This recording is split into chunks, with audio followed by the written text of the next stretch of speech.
Hey there, as a Latter-day Lights listener, I want to give you a very special gift today. My brand new book, Faith to Stay. This book is filled with inspiring stories, powerful discoveries, and even fresh insights to help strengthen your faith during the storms of life. So, if you're looking to be inspired, uplifted, and spiritually recharged, just visit faithtostay.com. Now, let's get back to the show. Hey everyone, I'm Scott Brandley. And I'm Alicia Coakley. Every member of the church has a story to share, one that can instill faith, invite growth, and inspire others. On today's episode, we're going to hear how two sisters discovered 8 children's manuscripts written by their late mother before she was killed by domestic violence, and their efforts to erase stigmas, publish her books, and spread awareness. Welcome to Latter-day Lights.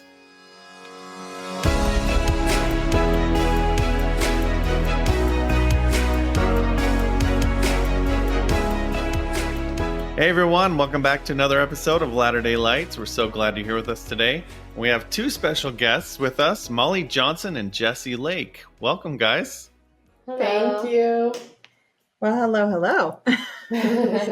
Molly, Jessie, thank you guys so much. Today's going to be a little bit of a tougher subject, especially because at the time of recording, we just today, our actual real time today, experienced not only the announcement that President Nelson has passed away late last night, but that there's been a mass shooting in Michigan in one of the wards in Grand Blanc. How do they say that? I haven't heard it said out loud. Okay. And so we just, first of all, share our condolences to all of the loved ones out there who have family involved in these passings and tragedies. And we want to extend our love to you guys too, because your story kind of touches on losing someone to domestic violence as well. So we just wanted to kind of preface the show with that and just let you guys know that anything that's shared today, we're going to do it as sensitively as we can and with as much love and compassion as possible. And of course, the focus of the show is always to spread light to the world, right? So we're excited to hear more about the light part of your story. But before we get into all of that, we would love to get to know you a little bit better. So let's start with Molly. Molly, why don't you tell us a little bit about yourself? Yeah, just really quickly, I'm Molly Johnson. I am married to my husband, Zach. We live in Salem, Oregon. I'm from Oregon, and I have 2 little kids. Yeah, I'm Jessie. I'm married. My husband and I live in Eugene. We have 4 kids and a dog. Can't forget her. She's kind of a favorite, but yeah. How Okay, close do you perfect. live together? Like, how far away do you live from each other? Like an hour and 15. Well, if I'm driving, it's like an hour and 15. If she's driving, it's like an hour and a half. Oh my gosh, that's dramatic. Oh, that's funny. And now your sisters, so who's the older? Who's the younger? Wow. We should make people guess. I am 10 years older. I was born on my 10th birthday. So, yeah. Really? Okay, because you guys seriously look like you're, so close in age that I would have been able to guess that. I don't know if that's good or bad for you. Oh, That's great. is it? It's great for both of you guys. Neither of you guys look like you're old enough to have as many kids as you have or any of those things. So, now where is it just the 2 of you girls? Do you have siblings as well? It's complicated. Yeah, that's a really complicated question. We both have, our parents were, my mom and dad were both married previously, and Jessie's, anyways. So we have the same mom. Yeah. But we were raised together. So like I have a little brother that's my dad's, and she has an older brother and sister that are her dad's. Okay. If you can really say a brother and sister. I don't know. We claim her brother, but we don't claim Yeah. my brother and sister. So however you want to take that. Yeah. Okay. Okay. We actually gotcha. joke a lot because All I mean, we'll right. get into it, but after our mom died, I raised Molly, and so now we always joke like Yeah. I'm her mom, like on paper I adopted her, so like legally I'm her mother, but I'm her sister. So her son calls me Right. Aunt Nanny. Nanny, Aunt Nanny. Oh. It's really cute. People are always like, Aunt Nana, Aunt Nanny. Or also looking at her as nanny. Like, Oh. she doesn't look like a grandma either. So, All right. Got it. Well, we're interested in hearing more about your family and the dynamics and all of the things. So we're going to go ahead and just give you guys the floor and let you tell us where your story begins. well, luckily I'm off the hook because it starts more with you than Oh. it does with me. So you get to start us off. Okay.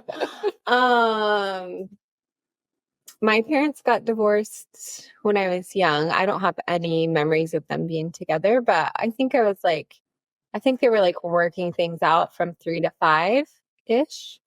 And then my mom met Molly's dad when I was 6. And I believe he moved in with us when I was like a little older than 6. And I knew from the beginning I was not fond of him. I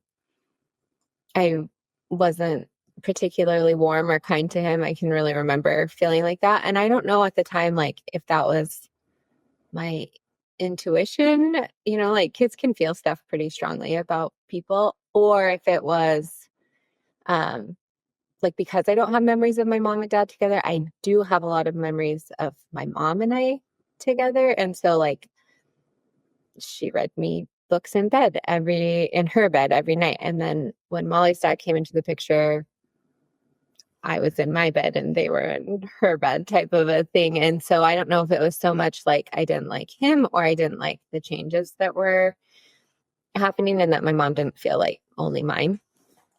But early on, it was clear that he was not comfortable to be around. And it's so hard. It's really hard to talk about because it doesn't sound like that big of a deal when you just say the words without experiencing the feeling of like his presence or his tone or those kinds of things. And because of that, I think it became really easy to downplay his behaviors and interactions because it was difficult to explain to someone else. So like, I'll give you an example. Like when I was little, I can remember he wouldn't speak to my grandma. She was staying with us for the weekend or something. And he wouldn't speak to her because she put onions in the potato salad and he didn't like onions. And so for him, that was like a personal attack and disrespect. And so he just didn't speak. And so when he got upset, it was like my mom referred to it as pouting. He's pouting because he just would not. He would go into his room and wouldn't. It's like he was punishing you with silence. You're like literally walking on eggshells because he was not speaking. And so there was stuff like that, or like we went to Disneyland and I picked out a shirt at the souvenir shop. My mom and I ran in and I grabbed a shirt and it said Grumpy and I gave it to him like as like the souvenir I had picked for him. And instead of like laughing or whatever, like again, there was no speaking and I was in trouble and he was mad. And then later at the hotel, I was crying because my mom was brushing my hair. I'm like 8, maybe 7, I don't know. Mhm. And he got super upset and packed all our stuff up and we had to drive home in the middle of the night from Disneyland because I was being a brat about getting my hair brushed. And so it was silent, like you're driving in silence from Disneyland to Oregon, like that's a really long trip and confusing. You're like, I can remember we stopped at a McDonald's and we're all sitting there in the middle of the night, like eating in silence. I'm like, what just happened? Wow. And so it was a lot of that. And when I was younger, I was more brave and outspoken. And I can remember once saying to him, he was upset with me about something, like leaving my toys out or something. And at the time he worked the night shift, so he would be home when I got home from school, and then we would eat dinner and he would go to work. And he got upset about my toys or something, and I argued with him. And I don't even remember what he said to me, but I looked at him and I said, if you touch me, I will call my dad and he will kill you. And he backed down. He left me alone. And that was kind of it. Like, we did not really interact. He didn't kill my mom till I was 21. I never hugged him. He didn't interact with me. Like, we would interact as a family, but he did not have interaction. Like, we did not have interactions or conversations together ever. And all I can tell you is I just, like, seeing his car pull up after work, like, I would just get a sick feeling in my stomach, like, of dread. And it's not like he came in and was loud and beating my mom up and stuff. And so it was just confusing. I mean, I did not know that we experienced domestic violence until I'm 41. I did not know until I was 38 that that's what it was. Like, I could compartmentalize certain, and he did get physical in certain instances, but it's like it was like, oh, that one time that he tried to strangle her, well, that one time that he did XYZ, and that one time that he killed her. But, like, I didn't realize that all of it was part of domestic violence and manipulation and gaslighting and making you feel like what you were experiencing wasn't, like, why am I scared? He's not doing anything scary. He just is making us leave Disneyland. And it just was always weird, I guess, is all my brain could come up with, kind of. And then there were a couple of times, like, that were actually violent that I witnessed when I was 11. They were, from what I remember, like, this summer had become pretty volatile. It seemed like they were probably going to get a divorce. And I had spent the week at my grandparents' house up north in Oregon. And I can remember the whole ride home just, like, begging my mom, please don't go home. I don't want to go home. He's going to be mad. I don't want to go. And she said, it's going to be fine. We're going to go to bed. He's not going to control us. This is our home. It will be fine. And it wasn't fine. And they got in an argument or something. I don't even know if you can call it an argument. He got upset and grabbed her by the neck and twisted her ankle. She was holding Molly. Molly was a baby. And I was sitting there in the living room, and he whispered that he was going to kill everybody that she ever loved, take Molly, and she would never see Molly again. And he walked out. And when he walked out, my mom locked the deadbolt. So we're in there, and he came back and was trying, like, my mom's physically holding the deadbolt closed while he's unlocking it with his key.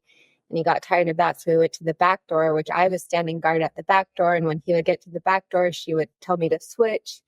And she would hold the deadbolt. And we went back and forth until she finally looked at me and she just said, run.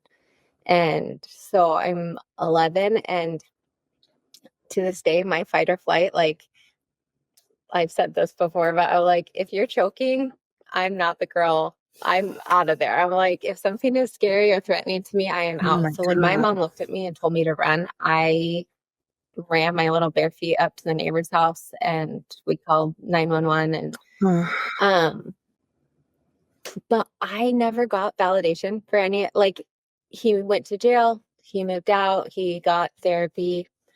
But I'm 11, so I'm not privy to the details of what's going on. And all of a sudden he's just back, and things were calmer. We moved closer to my grandparents. Things went back to just being weird, quote unquote, and uncomfortable, but not violent. And it's kind of like it never happened.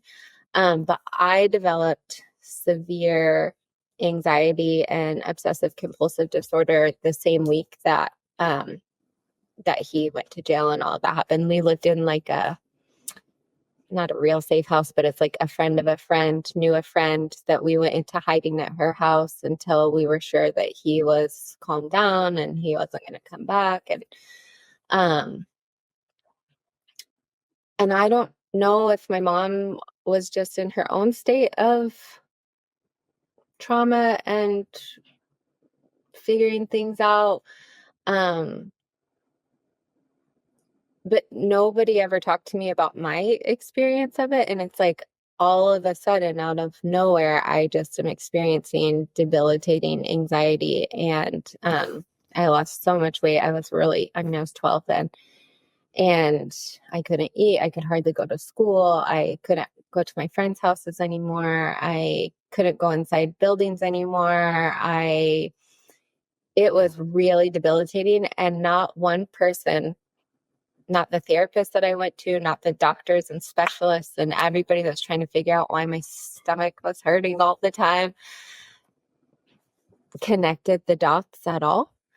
And so I have spent up until I was 38 feeling just crazy. Like, why do I have such bad anxiety? Why can I not control this? Why am I afraid of whatever? And for me particularly, my therapist now has kind of helped explain it, but kids who go through trauma when they're young like that often have eating disorders or drug addiction, something that they can try to control because their life is out of control. And for me, it turned into a fear of throwing up, like not just irregular, like I don't like throwing up, but like debilitating, like actual phobia, because it was something that I felt like I could control to some extent somehow. And so that's how my brain decided to protect me. And that's one of my biggest things to this experience is feeling like, I mean, if you fall down and skin your knee, like you're going to have some consequences of some bleeding, some bruising, some pain. Like that's expected and normal, right? Like that's your body's reaction to it. And of course, if you go through stuff like holding doors closed and being responsible, and not that my mom said I was responsible, but there had to have been feelings of protection, like that was on me to keep the door closed and to help save us. Obviously, Right. that's going to have some consequences and some, just like a bruised knee or whatever. But I did not know that. And nobody ever helped me to realize that. And so I just kind of felt like a burden and like too much, like my anxiety was too much. So I learned to like make fun of it, joke about it, just kind of like push it off like, oh, there's Jessie and her hand washing again, you know me. But I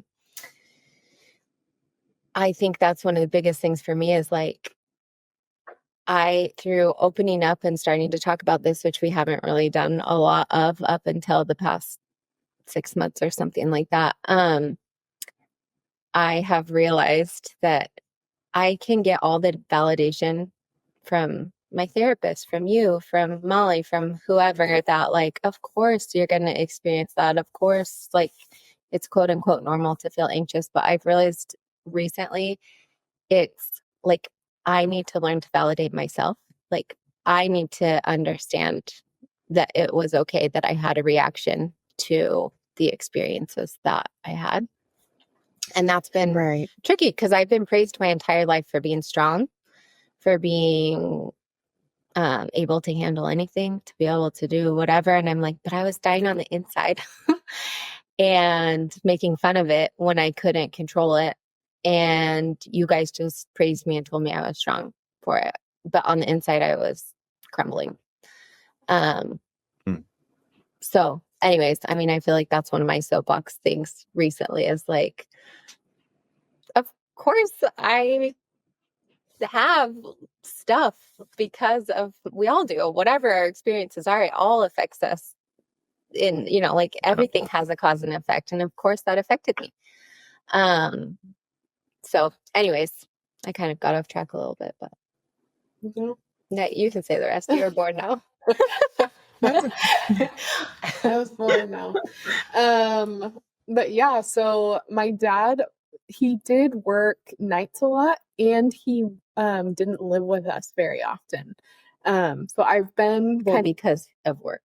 He would yes. go away for like he would work in California for 2 years, like he was like a co-manager of Walmart. So he would go like to a new store or whatever, and he would be gone for a couple of years and come home on the weekends. Or my mom would go there for like a weekend or something. So like the day in and day out, we really didn't see him much, particularly after we moved to Eugene, is when he really started working out of town a lot, which is when Molly's like most of her childhood was.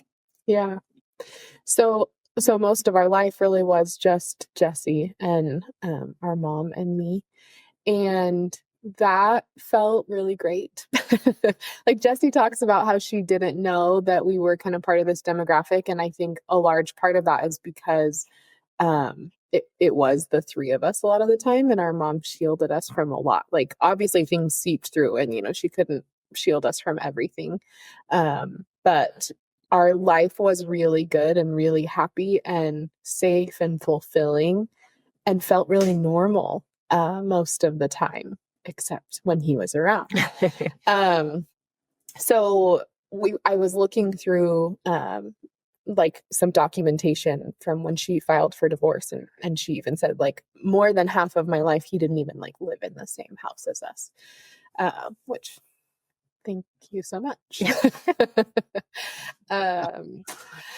But yeah, so I mean, things continued on in that same way. Like, I don't really have very many memories of him being a dad. I don't have a memory of him ever reading me a book. I don't have memories of him tucking me in for bed.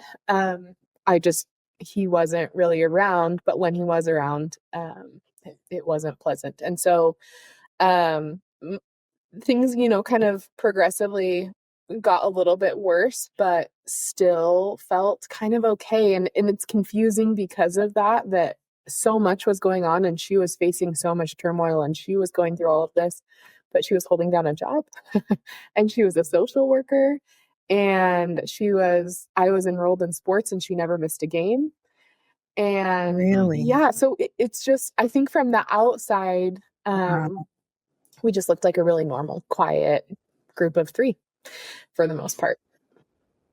So Yeah. I'm sorry to interrupt, but your mom, so she was a social worker. So she was seeing her life played out in all of these different families that she's working with, right?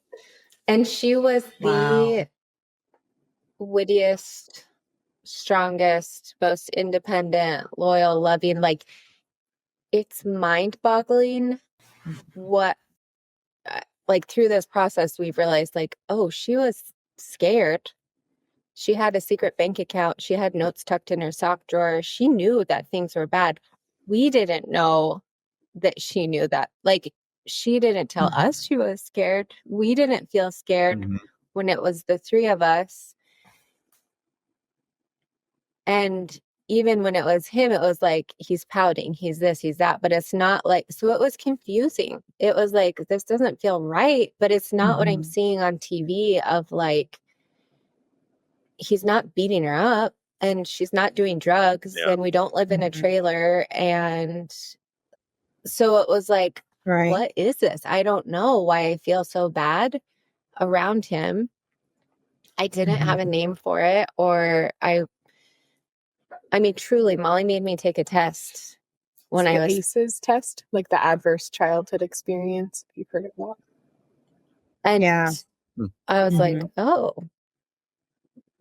well, that looks bad on paper, but I didn't realize that's what it really was. Like, it's like, I would always say he strangled her, but it's like, oh, I'm not supposed to do the air quotes anymore for things. Like, he actually strangled her. And because it just happened once, and because it was just this weird to me situation, it like instead of validated, like devalidated the situations, I feel like. And then because she went on, like she went to work and she did her stuff, and so it was like, oh, okay, well, oh, it's weird. And now I'm a wreck, but who knows why? Like, what's wrong with me? And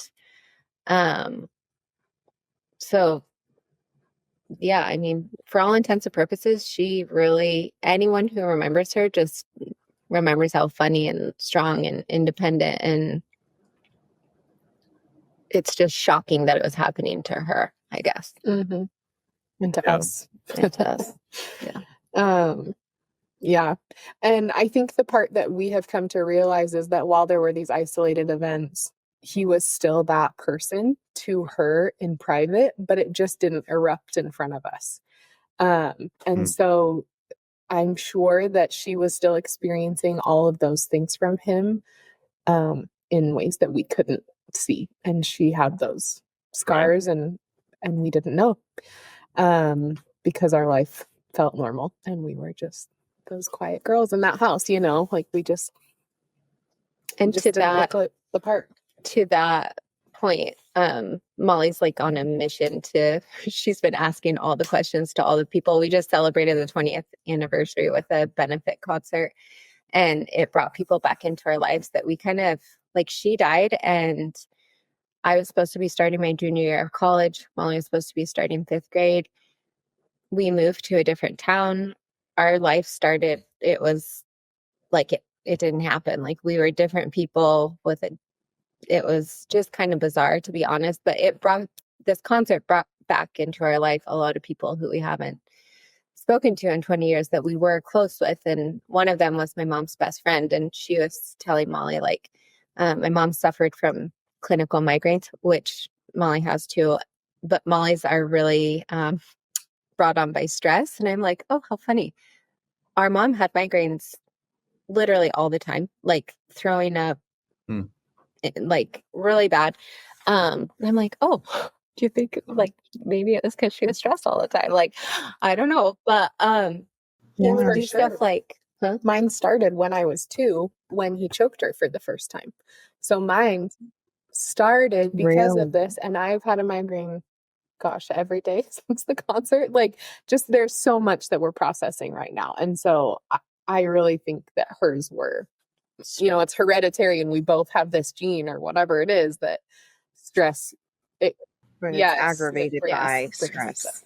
But Wendy was saying that he would do stuff like hide or dump out her migraine prescription medicine, because he would say stuff like, well, if you don't want to spend time with me, just tell me, don't pretend you have a migraine. She's like literally throwing up or like in the emergency room because she can't function.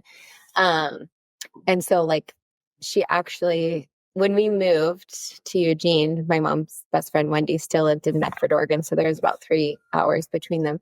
So my mom had the prescription switched to Wendy's pharmacy. Wendy would pick them up and mail them to my mom's work so that my mom could hide them from him so that she could still have her medicine. So she was dealing with stuff like that. We didn't even find that out until a couple weeks ago, you know, like, so she was dealing with a lot of stuff that we genuinely had no idea. So for us, it was these isolated events, and for her, it was a lifetime of it, you know, like day in and day out kind of situation. And I imagine, I mean, you guys were there obviously more often than the best friend or other family members or whatever else. And so they had probably even less insight, right, into how bad it really was, unless your mom might have been really open with them about it. She was not. So, at the very end, like, I know my grandpa came into the house and installed locks on our windows so that they wouldn't open more than like an inch or something like that, so we could have windows open, but not enough because he was climbing in through windows and doing other stuff like that towards the end. But she really wasn't very open with anybody about the details of it, other than, I mean, which at the same time is weird. Like, she had my grandma open a secret bank account in my grandma's name that my mom would deposit money from her checks into every month in case something happened to her. Molly would be taken care of. So it's like my grandma did that, but did my grandma not ask questions? Like, I'm like, why? How did you know that, but you didn't know? Like, you didn't. I don't know. It's confusing. And of course, our grandparents have passed now, so we can't really ask all the questions we would like to. But it is tricky. Yeah, I think in situations like that, it's how do I say this? I feel like my parents, like the boomer generation, right, or whatever. I feel like they had this marriage is marriage, come hell or high water, doesn't matter what happens, people fight, you get over it. Right? Like they have this like mentality of you pretty much could do just about anything. And because you committed to being married, you're committed to being married. So you try your best to make it as good as you can, but understand that it's not going to be as good. And then you go down to like our generation, and we've kind of learned from that, like, no, there are definitely things that are like a no-go, like things that warrant getting out of relationships that aren't healthy for you because of all of the trickling trauma effects that happens, deep within not just the person that's dealing with it directly, but all of the children and the, like it kind of trickles down. And now I feel like the youngest generations that are out there, it's almost like the exact opposite extreme. It's like the one time that you disagree over what to have for dinner, like, that's it. That's the way. So now they're like, it's like, hold on. we need to all figure out a big balance. But I can see how maybe her parents had a different way of looking at relationships. And so while, yes, they didn't want that for her, they also probably were battling with their own trauma too, in like, you don't quit and totally. you don't. Well, I think she actually, because in high school I said, why are you what's to like about him? Like, what are you doing? Why are you putting up with this? And she turned to me and she was like, you don't know what you're talking about. I don't want, like, Yeah. I know getting divorced from my dad really wrecked her. She thought they were going to be together forever. And he says he didn't cheat on her, but he cheated on her. And, it broke her heart. And then she's a single mom. And then Molly's dad comes in and he's mowing the lawn and dropping off groceries and bringing me presents and doing all this stuff that, like, as a single mom, like, she didn't want to come home from work and mow the lawn and take care of all of this stuff. And he swooped in and did that. And she told me, like, it was never about being in love with him. It was like he took care of what needed to be taken care of. And she told me that, like, you don't know what it's like to be divorced, and you don't give up on a marriage. Like, I made a commitment, and that was my choice, and I'm committed to it. And I was like, I mean, I was like 15 or something, but I remember feeling like super scolded, but also like, you just told me you didn't even, like, it was never about being in love with him. Like, then leave. Yeah. But I think probably for her, she also felt a little bit of that same confusion. Like, he's not that bad. Yes. Like, I can deal with his pouting, or I can deal with his whatever, because it's not that bad. And then the isolated events were so few and far between that you can kind of justify him, a little bit over time. Yeah, but there were several smaller events when we were younger, and then he was gone a lot and things kind of seemed to calm down. And then he moved back home full time my freshman year of college. And I don't really feel bad, but I always do feel like a little bit bad that what started like the beginning of the end was he had turned my bedroom into like his den. And I was coming home for the summer, and my mom was like, well, she needs her bedroom. Like, she needs an actual bedroom. and he felt like I didn't need a bedroom. And my mom insisted that I needed a bedroom, and somehow that turned into she was choosing me over him. So he refused to come out of the bedroom. So I would sleep on the couch when I was home, like on the weekends or whatever.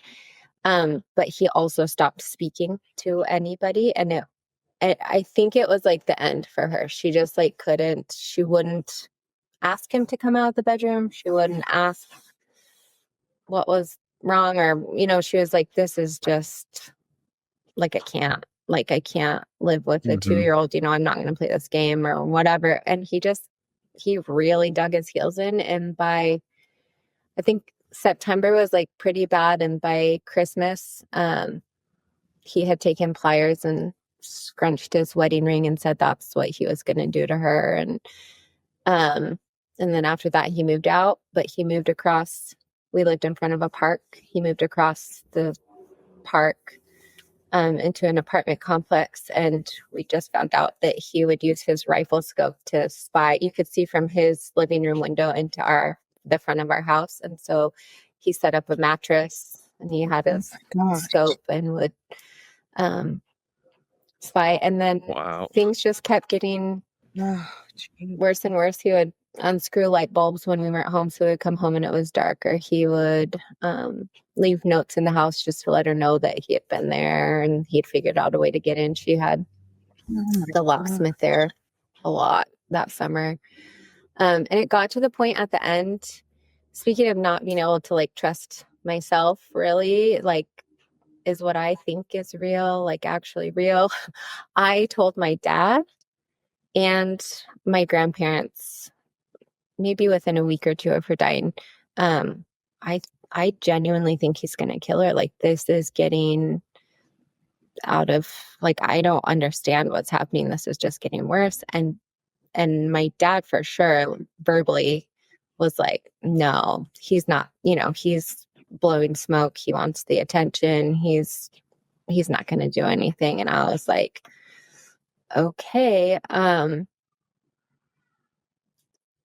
I'm like, all these things that felt real to me, but people assured me weren't really real my whole life. I look back and I'm like, no, I was actually right. And you should have helped me. Like, don't always dismiss me and what I'm observing or seeing or feeling. And that really taught me over my lifetime. I mean, my dad was a really big, like, I don't feel good. Well, tell yourself you do feel good and then you'll be fine. And I'm like, that turns out I have strep. Or I'm cold. Well, tell yourself you're not cold. Like, your body will warm itself up. I'm like, I mean, I think I'm actually cold. But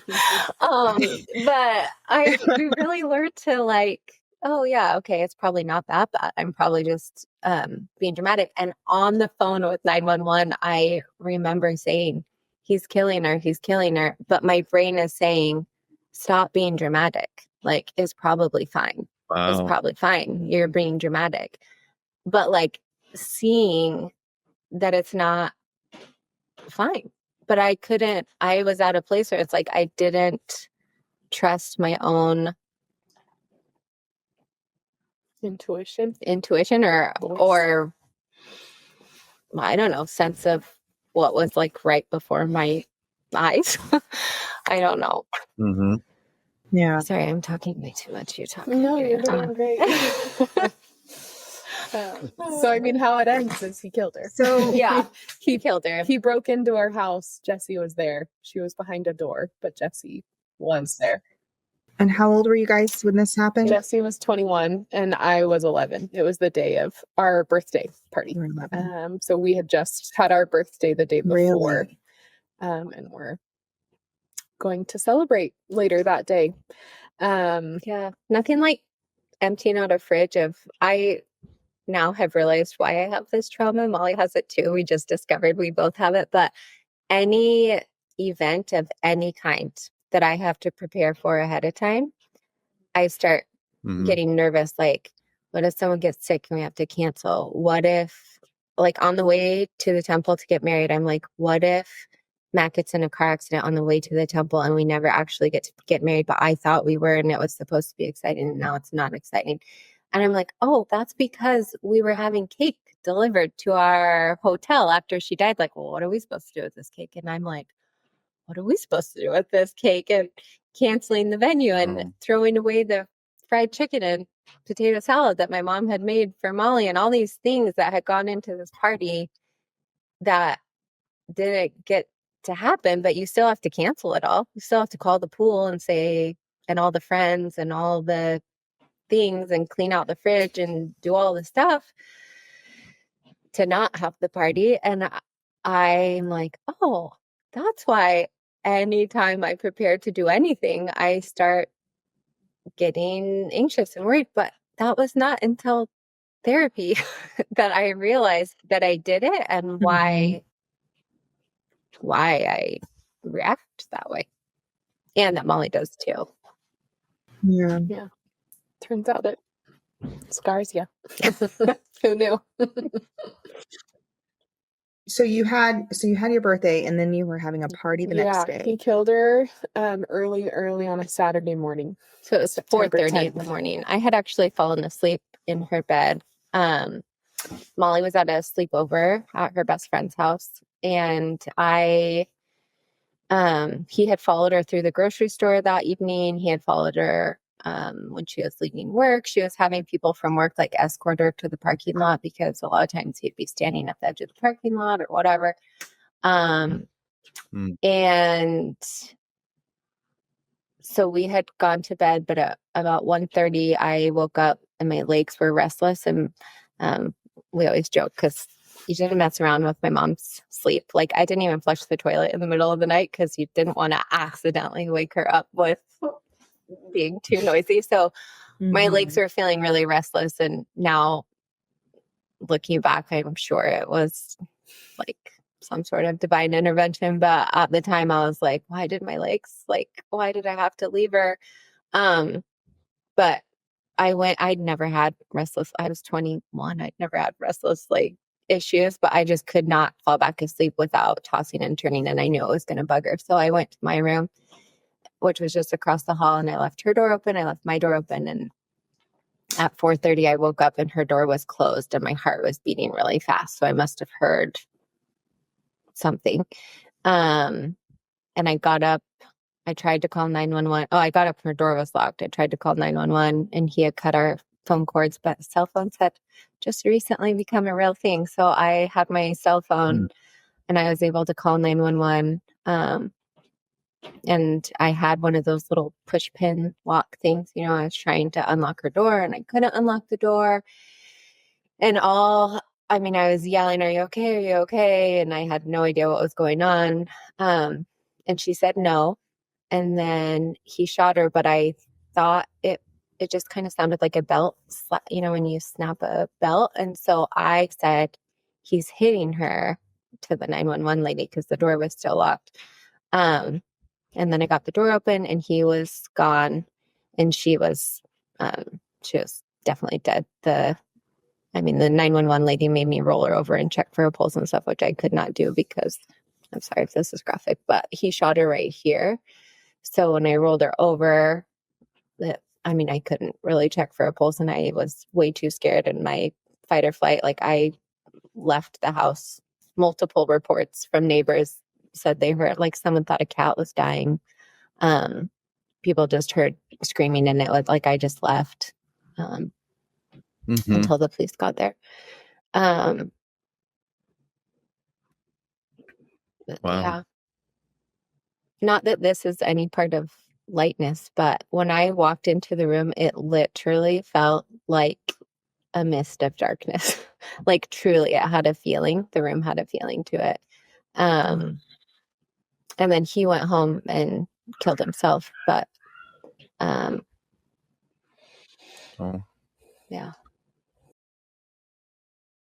Well, there probably was some divine intervention there. You're at your friend's house at a sleepover, and then you get prompted to leave the room. Yeah. And then even I had the key and it would not unlock until he was gone. By the time I got, we're talking about a matter of minutes, start to finish, it was 4 or 5 minutes or something. So, I, by the time I got in the room, there was a door that went to our back patio and stuff. He had gone out that back door and was gone. So for sure, we recently received the case files for all the police reports and stuff that had happened, and they also found rope that he had cut to specific lengths, duct tape. There were 3 guns, a goodbye note, some other notes, a note about how good of a person I was. And so that meant he also had to have been a good person because he raised me. There was Really? that honestly has been one of the hardest things for me to feel like I was, because they were going to go to court over custody for Molly. And so he was preparing why he should have custody of Molly. And that there was a piece of paper that was titled Jessie. And then he didn't sexually abuse me. He didn't lay a hand to me. I'm a good young lady. And so I was like, oh my gosh, like I was going to become part of his twisted gaslighting manipulation. And I could hear his voice and the word, like how he phrased it and stuff. It brought back, it's almost like we erased him from our narrative the past 20 years. It's like we talk about our mom. We do special things to remember her. Her and I joke about a lot of stuff to avoid feeling a lot of stuff. But it's like he didn't really exist. And so seeing pictures of him, we recently discovered family videos that we thought were lost forever that my grandma had taken in a bin that we've been through many times. But he's on the videos. So is our mom, and so are we growing up. So it's so special and it's been so tender, but it's also like, oh, he was real. And that was a real situation. And it's kind of meshing back together these 2 versions of life that we have. It's like before she died, we were this group of people, and after we were this, and now all of a sudden everything's kind of meshing back together. And it's for sure painful and shocking and really strange to remember things like that's how he spoke. That's like the cadence of his voice, or that's whatever. But it's also been so validating for me, I can't speak for Molly, but so validating to see court documents that back up things that I thought I had witnessed. I'm like, that did happen. And it did happen, though. That was scary. And my mom's handwriting is right here, like writing it out. And in fact, it's worse. Her retelling of it is worse than what I remembered. And so I'm like, it's been really validating for me to be able to see on paper what we went through and to feel like it was real, and it was what it was. Like it was domestic violence. It was scary. There was a reason to feel uncomfortable around him. He was not a kind person. And it was all really meditated and planned out. Like his letters that he wrote saying his goodbyes and what he wanted done with his money and stuff were dated 10 days before he actually killed her. He had like really planned it out. He let our dog go. It wasn't like a fit of passion and he just like lost control or something, Right. So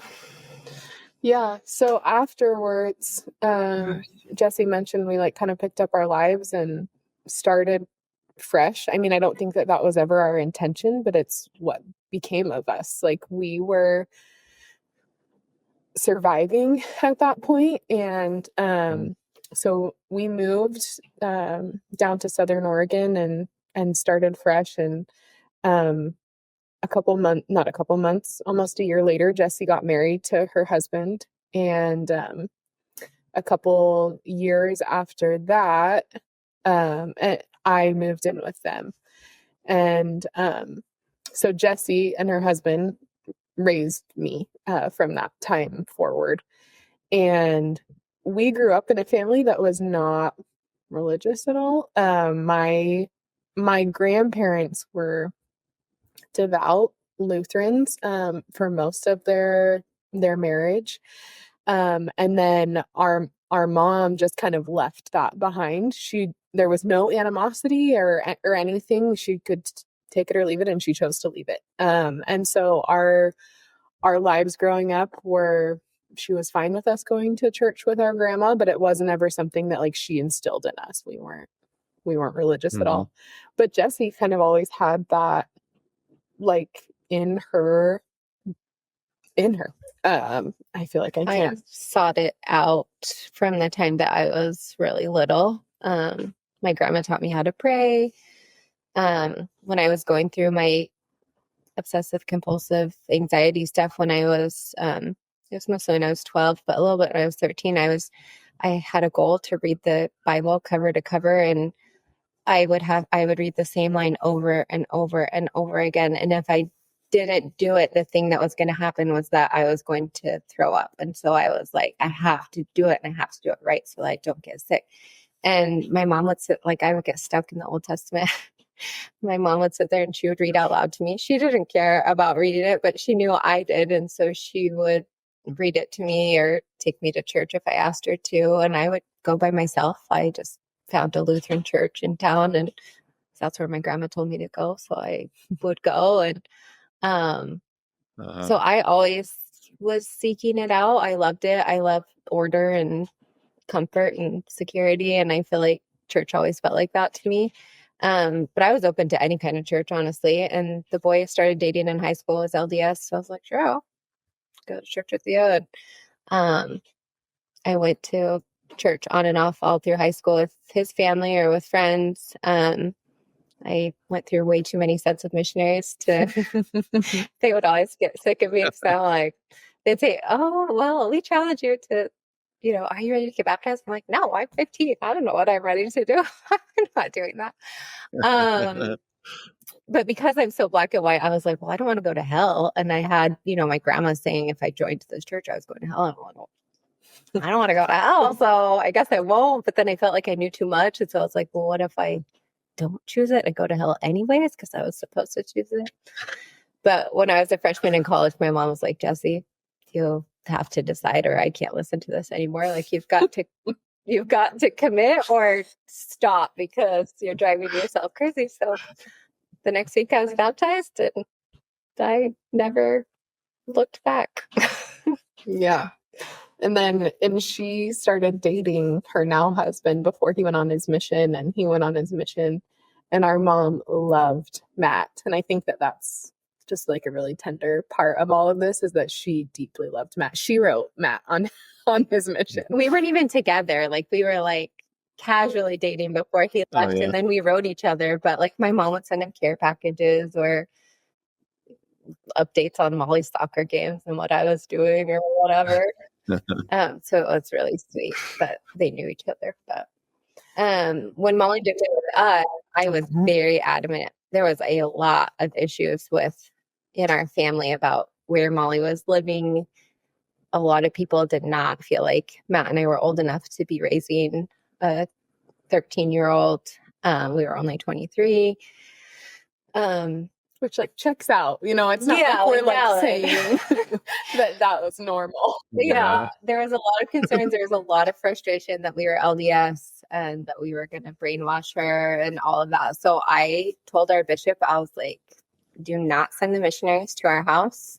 Do not talk to her about anything. If she comes, she comes. If she doesn't, she doesn't. Like, do not send anybody to my door, like under any circumstances. And they respected that. They totally let her go at her own pace. And there was no pressure that I can remember. But I can remember I would go to Mutual. I wasn't baptized or anything, but I was participating. Matt and Jessie were going to church on Sunday. And so I was like, well, I want to be home alone. Like, I'll go with you. And so, it started by degrees. And I think that was what I needed and what we all needed. And so I can remember that they went to the temple one night, and I was like, what's the deal about the temple? Why can't I go? Or something like that. And it was that I wasn't baptized. And so I think at that point I was like, oh, it's like either I'm going to be in or I'm going to be out. Like I want to make a decision. I don't want to be partially a part of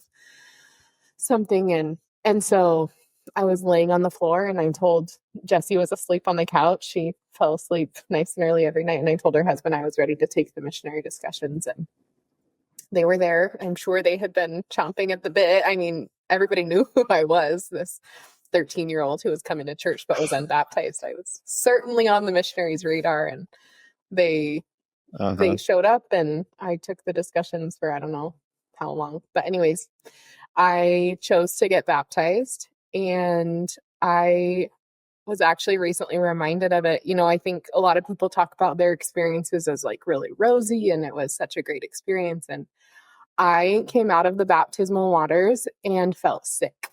I was like, I made a mistake. This wasn't right. I don't feel good about this decision. And I'm pretty sure I was sitting on the floor in the bathroom when Jessie walked in, and I was crying, and I was like, I don't know what to do. Like it just didn't feel good. And that feeling actually did stay for a while. Like it wasn't this miraculous, I got the Holy Ghost and it went away or anything like that. Like I had to like really fight for it and figure out if this is what I wanted, because it didn't just resolve on its own, and it didn't solve all of my problems. And so I do feel like I had to dig a little bit deeper to stay. And I did. I stayed and went through the Young Women's program. I got admitted to BYU and went to BYU. I served a mission, and so we have, you know, stayed in it. But I remember one of the formative experiences for me that after our mom died was asking Jessie, like, where's our mom? Like, what happens from here? I can't understand. I was young, and I can remember Jessie saying that like she believed in heaven and like what that looked like, and you know, the plan of salvation. And so that has been one of like the pivotal parts for me. You know, I feel like there are so many different components to the gospel, and there are parts that really stick out to me that I feel connected to. And being able to see our mom again is one that I think I hold on to probably the dearest, and really look forward to that day. But I think, I mean, the name of the podcast being Latter-day Lights, I think that that's a really big part of our journey is that, but also like just being able to shine a light on what our mom went through. You know, we went through so much of this in secrecy and in the quiet and feeling dramatic, and now shining a light on what that can look like. And I just think that the name of your podcast has a few levels for me right now. Right. I just wanted to add to that I feel like I'm like a pretty practical, I mean, I know I have anxiety, so that's not super practical, but I feel like I'm a pretty like level, non-emotional, like highs and lows kind of person. And so same, like I haven't experienced these grand, like, and the heavens parted and I knew it was true. It's like, yeah, this feels good. I want to do it and I'm ready to commit to it type of a thing. But I do feel like sometimes in church culture, there's this expectation or this like message that I think not on purpose, but I think gets repeated or perpetuated that you don't feel bad things when you have a testimony, a strong testimony. And I think I just know that's not true. I mean, Jesus felt and wept and felt a lot of things. Like there is a lot of pain and a lot of hard things and a lot of experiences. And I think like we're told that's part of why we're here. So the gospel is not going to just, you know, people will say, well, I'm sad, but I know I'll see them again. I'm like, that feels very abstract and far away to me. Like I just actually feel sad. And the plan of salvation doesn't really take away that sadness for me personally. There are a couple scriptures I love for that reason. There's a promise in I think it's Proverbs, that God will bless us like here right now. And so I'm like, yes, thank you. I need to know that you have my back like today. I'm so glad that things are going to work out in eternity, and I will be pleasantly surprised when I get there. But I'm like, how can you help me today? Because today I need to know that you are real, not like when I die. Like, I want to know right now that you have my back. And so I feel like that has been maybe like a little bit different of a perspective than I feel like maybe is traditional. I feel like even with Molly, like, I don't think a whole lot about what it will be like to reunite with her mom, because that's really painful and really far away and really abstract, and my brain doesn't necessarily think like that. And so I'm like, things that I think are the equivalent to that, I will give you just a little example that sunflowers are How many can we show you? yeah. Sunflowers are our sign from our mom that she's still here. We have seen them. There was one growing in the rocks under my back deck in Maine where nothing grows, on my birthday. There was one on the surgical cap of the nurse who was doing Molly's IVF treatments. There is like, it's just, they show up in random places at random times all the time. And we're like, oh, it's Mom. Like, oh, she's real, or God's real, or whatever. And so the other day, I don't know if you guys are familiar with Brooke White, but she was on American Idol. She's LDS, like way back in the day. And my kids grew up listening to the Calico album. Love it. We love it. We know every song. But then we kind of like lost track of her. I don't even know if she was still making music or anything. But last week, my daughter, she's ran down the stairs. She's like, Mom, Brooke White has a new song. And guess what it's called? And it's called Sunflowers. And a couple hours later, we got the email from the police department of the case files, and it had all this intense information. And I am not kidding. Like, I literally felt like the words of the song were like the words of a mom, like our mom to us. Like, it says in there multiple times, like, you have what you need inside of you, and the things that weigh you down from the past, like, you've got it. You can do this. And Molly and I were just like, of course. Like, that song is released within hours of us getting this information. And to someone else that might feel like, whatever. But that's like the equivalent for me of feeling like I'll get to see her, like the plan of salvation. Like, I feel like God knows that I need reminders now for it to mean anything, for it to give me any glimpse of the future, I guess. So I kind of always feel funny, like in Early Society, because I'm like, yeah, I'm still sad. Or I'm still whatever. Like, that actually was really painful. But anyways, I don't know how to like really express that very well, but You did great. thanks. I also don't cry, so that was a gift. Hey, you and me both. Although when I was a bishop, I cried like a baby on many occasions. But so this might be a little bit hard to talk about, but like, what about forgiveness and mercy? How does that play into what happened with you guys? Because that's such a brutal thing we'd have to experience, and there was a lot of trauma there. How does that play into your life? Well, I think the most direct example is about my dad. I'm assuming that, I feel like that's where we're headed with that. And I want nothing to do with him. I'll be honest, like, I don't have love for him, and I don't hope to see him again. But what I did for him is I did his temple work on my mission, and I washed my hands, and I'm done. Wow. Like, I'm not going to play into his narrative of like anymore. Like, I don't want to be manipulated anyway. So I'm like, here, you have this. I have nothing else to give you. and I'm done. And I think that that's all I'm asking of myself right now, as a way of forgiveness. I think I'm gonna say that was merciful of me. I didn't have to do that, but I felt like it was important that I wasn't any Like reason that he hindering. could be held back or something. Like I'm done. I have no ties. I've done it all. So that's all I'm ever gonna ask, or I feel like I'm gonna ask of myself in this life, where I'm at right now.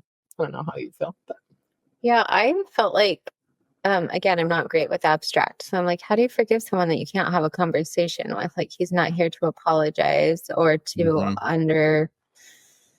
like, did you regret it? Did you not? Like, did it go the way you want? It's like very strange. And so I spent a really long time thinking, of course I forgave him because I didn't have any feelings towards him. But what I've come to realize in the recent past is I just erased him. So I didn't necessarily forgive him, but I did choose to block out his presence in my narrative. And I focused on Molly and my mom and I and the good things. And so I think I have felt angry for the first time really since this has happened after reading the case files. And so I think I'm at like a new stage of grief. Like I think I'm like, oh wow, I actually do think I might have a little bit of anger, but it's never been like how sometimes like anger can just like eat you up inside, and you like, I don't necessarily have, like Molly said, like I don't sit here and like wish bad things upon him. I just don't want anything to do. Like I don't want anything to do with him. It has recently felt a little frustrating because his kids have been really difficult with Molly in kind of perpetuating this being silent and not sharing our story and not really helping with any information and some other things that I'm like, I'm getting tired of these people having the final say. They say no, or he says my mom doesn't get to live and she doesn't. And they say they're not going to share the information, and then we don't get it. And just feeling some frustration with that, but also feeling like it's given us freedom to share our own story and to use our own voice to I don't know, to kind of share like what we have experienced. And so I don't know. I don't know where I'm at with forgiveness. I don't have bad feelings towards him, and I don't have loving feelings. I just kind of have no feelings mixed with a little bit of newfound anger, I feel like. Which I feel like it's a little not great to share to the world, but yeah. Well, the reason I ask is because it's something you've gone through, as most people don't, right? And we talk about forgiveness as if it's something that you can almost do offhanded to somebody that offends you, right? But what happens when it's something extreme? How does that work? So I was just curious on how you guys have dealt with that. That's really interesting, your responses, and I think you're right. Sometimes forgiveness has to be a process, and it could take decades, maybe even your whole life. It could take an eternity, right? Literally, like it. I mean, obviously, I haven't had anything like this happen, but when you're talking about the trauma and stuff that was inflicted because of his choices, that's the thing that, to me personally, it's like you do have to live every day with the fact that he murdered your mom. And I know a lot of people might look at that and think that that's the biggest thing, but because of all of the things that he did when you guys were younger, you're not just trying to forgive him for one violent act that was horrendous. You're trying to give him for the million tiny little acts that were more subtle and malicious and manipulative. And like, it's not as simple as just forgiving the one thing, the one big thing that's loud and bright. It's every single little tiny hole that he put in your boat, and what you were saying, and especially, when you were talking about like your baptism and stuff, because living the gospel has a lot of healing power, and it gives you a lot of power in general to get through things. The atonement is definitely there for every single situation that we have, right? Christ can absolutely lift our burdens, heal our pains. He can make us whole again. But also, sometimes he lets us be unhealed for a very long time because there are a million different lessons that we need to learn. And it's not that he's inflicting the pain, it's that he's letting us sit in it, knowing that that pain is going to be something that's going to be used for our good. Sometimes I love that scripture. Sometimes I hate it. All things will be used to our good, right? And I do know that there is definitely a power in being able to forgive, but I don't think that you have to put so much stress on yourself to forgive, like in a specific time period. Or in any specific way. Like, Right. what does that word necessarily mean?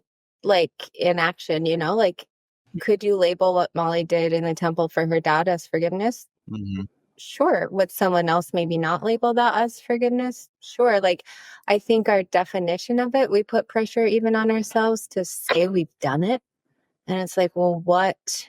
You want me to say the words? Do you want me to, like, what does that mean in real life when it's not a verbal apology? I am sorry. Oh, thank you. I accept, like, so what does it look like when it isn't that? And I think for me personally, it's not living a life of anger and resentment. Like, I think we've we are living a really full and beautiful, good life in the midst of really hard experiences. And I think that, for me right now, that's my definition of sure. I forgive.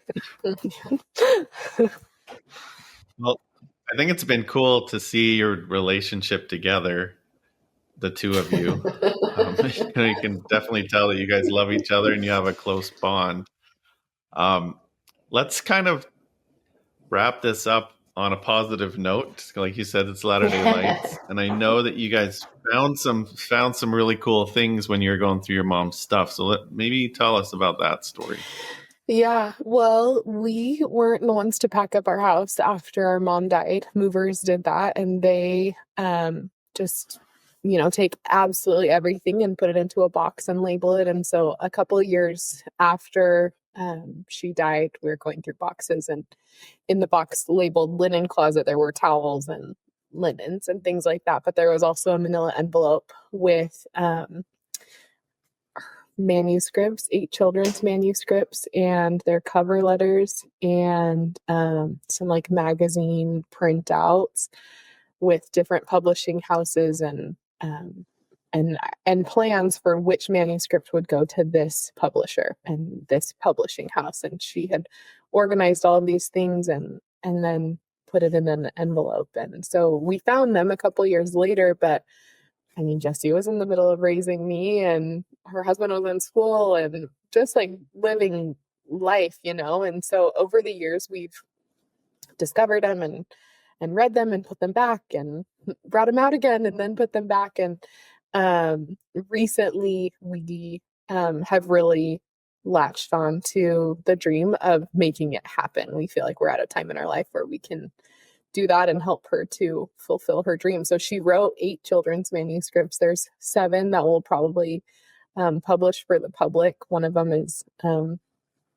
just like from a different time and not as PC. Yeah, just like her wording and the things that she said. Like, we would have to change her words a lot to make it something that we could sell. They were all written in the early 80s. Right. So there are, Yeah. And it was all, there's nothing negative or anything, but it just her words maybe wouldn't be as well received today. And so rather than change them, we're just going Right. to keep those for that one for ourselves, and we'll move forward with the other 7. And so right now we're both, Jessie homeschools her kids. I'm a stay-at-home mom. I don't homeschool. I just play with Play-Doh. But we don't know anything about like the publishing process or children's literature or anything like that beyond loving books ourselves, just as our mom did. And so we are kind of learning as we go through this process. We're in the fundraising process right now to help pay for illustrations and coming marketing costs and things like that. But it's been really special to revisit this project at this time when, we just had 20 years. We're learning so many more things about what her experience was and just how silent she really was about her experience. We've talked to so many people these last few months, just trying to understand what they knew. And the honest truth is they knew so little. She wasn't sharing. She was keeping that private, and she was shouldering that on her own. And so this has all come at like a really tender time, and it's been important to us to fulfill this dream that she had. Jessie said, they were from the 80s and she died in 2005, and now it's 2025. So it's been years and years and years that this dream of hers has been literally tucked in a manila envelope.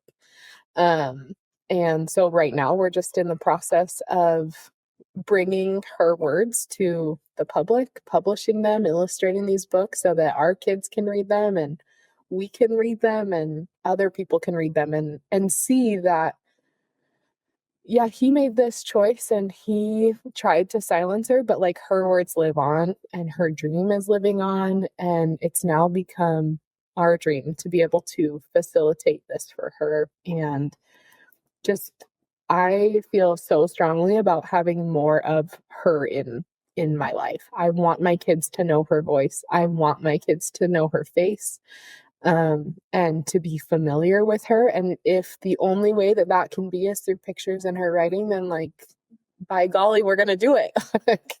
There's no other option in my mind. So we're in that process right now of the illustrations. Jessie's kind of spearheading that side of things and working through all of that. And I'm just the cheerleader. Rah, rah. I love that. Awesome. So tell us, because we have connections, right? Like Scott and I, we've got a lot of authors and people in publishing and media and things like that who have been guests on the show, who have reached out to us. So if anyone's listening, or if we can do anything, what would your ask be? What could help to make this a reality for you and for your mom? I mean, we found the illustrator, which was, I think, our hardest.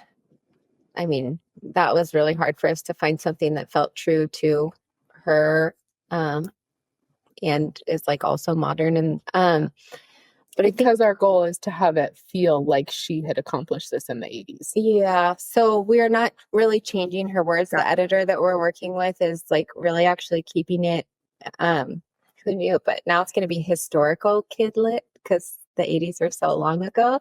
So, right. She's not really changing much because it was like a totally different writing style back then for kids' books. And so the illustrations also will look more authentic to that time period. And so that's neat and special for us. But I think I don't know what Molly would say. For me, I would say the most important thing for us is just exposure. Like, we need people to know and to help raise money, and so that the books can get published, and to honestly just like raise awareness for domestic violence, and also for I don't know, like I said before, like I just feel like it's so important to feel validated in whatever it is that you're experiencing, and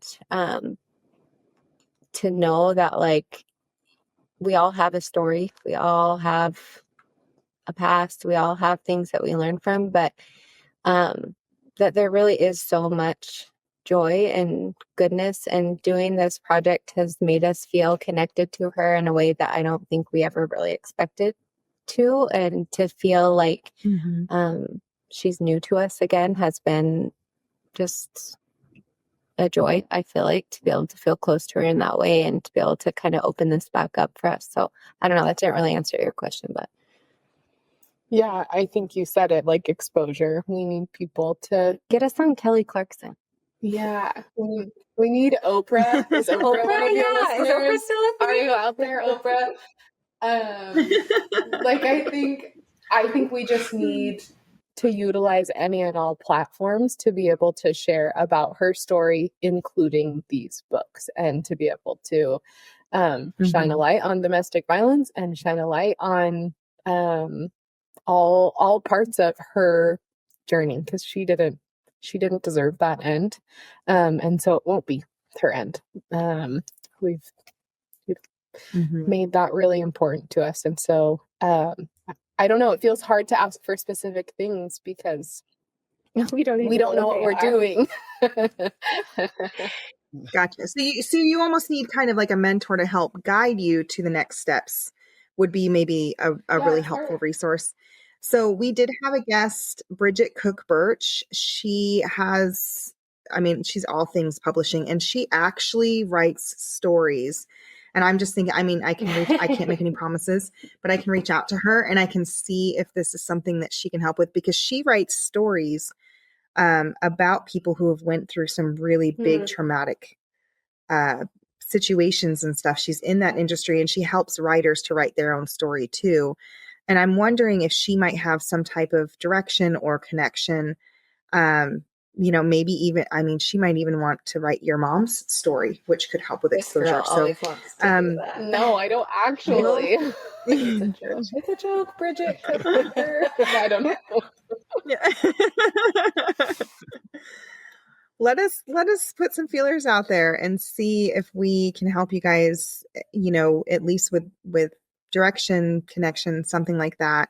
But obviously any guests who are listening to the story today, if you guys want to help out, go ahead and what's the best way? Do you want them to get in contact with us and then us direct you? Is there like a way that they can directly contact you guys? Sure. Whatever feels natural. We're kind of sharing about our journey and what we're working on through Instagram mostly. The handle is Barty Books. Our mom's last name was Bartholomew.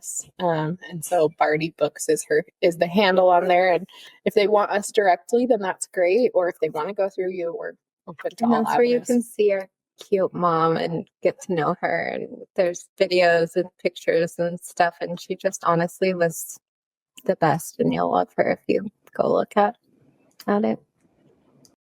Okay. Well, we'll be sure to put all of those links and stuff in the description so everyone can go and they can check that out and reach out to you guys via Instagram, or you guys are welcome to email latterdaylights@gmail.com and we can get people tied in together. So great. Wow. Awesome. Gosh. Well, tell us, as we're wrapping up here, there's been a lot in this, but are there any final thoughts that you ladies have? Anything you want to leave with our listeners today? I feel like I was the chattiest cubby of all. Yeah, but you were great at it. Oh, thanks. Oh gosh, I just think everybody has a story to tell, and I think it's unfortunate that someone's choices resulted in, had so many ripple effects. But we have really decided to kind of be a cycle breaker and stop those things from moving forward. We want to be part of change and have, future generations have it a little bit easier than we did. And I don't know, I hope everybody knows how much we love our mom, I guess. I don't know. We are not people who love the spotlight, if that wasn't evident. So we're doing this because we love our mom and feel like that was not her end. And it won't be because of that. Ditto. Well, she has you, both of you, to carry on her life and her memories and now her stories. So that's pretty awesome. Yeah, absolutely. Oh man. Well, you girls are, see, there I go again. I keep calling you girls. You're not girls, you're women. You're just awesome. And the way that you love each other and support each other, and the way that you're keeping your mom's memory alive and really trying to focus on some of the good that she wanted to bring to the world, I think it's just a really beautiful thing. And I know that I know that it's not fair. And I know that there's a lot of things that you're going to have to be continually aware of and working on, and more things you're going to find out about that you're like, oh, I understand why that happens now. I'm hoping that as you continue to heal, that you'll just draw closer and closer to the Savior, and that you'll be able to continue finding light in any of the little dark pieces that are kind of left behind from your past. So thank you both for coming on here today and for sharing your story and sharing your mom's story with us. We really appreciate it. And we just wish you guys all the best. Thanks so much for having us. Yeah. Well, and thanks everyone for tuning in for another episode of Latter-day Lights. And if you want to share your story, like Molly and Jessie, go to latterdaylights.com or email us at latterdaylights@gmail.com. Yeah, absolutely. And guys, just do us a favor, do that 5-second missionary work, share Molly and Jessie's story today, comment with any thoughts that you guys have had, any inspiration that's come up for you. And of course, like we said, if you're able to help, we would love to make this stream a reality. So until next time, we thank you guys for joining us for Latter-day Lights, and we'll see you next Sunday with another episode. Have a good one. Thanks. Bye-bye.